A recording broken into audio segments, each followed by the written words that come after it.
ఈ వీడియోలో నేను సూపర్ అండ్ టేస్టీగా ఉండే పొంగల్ ఎలా చేయాలో చెప్తా చూడండి. ముందుగా రైస్ ఇంకా పెసరపప్పుని ఈక్వల్ క్వాంటిటీలో తీసుకొని నానబెట్టుకోండి.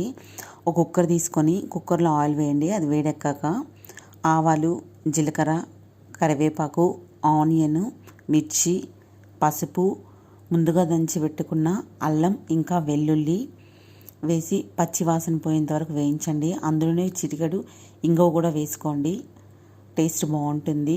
ఇంతకు ముందుగానే మనం నానబెట్టుకున్నాం కదా, ఆ నానబెట్టుకున్న రైస్ను కూడా ఇందులో వేసి మీడియం ఫ్లేమ్లో రోస్ట్ చేసుకోండి. అందులోనే కొంచెం సాల్ట్ కూడా వేసుకోండి.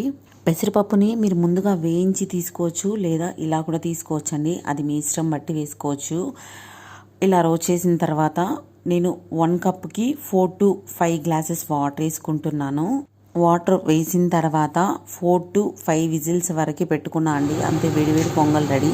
నచ్చితే ఒక లైక్ చేయండి ప్లీజ్.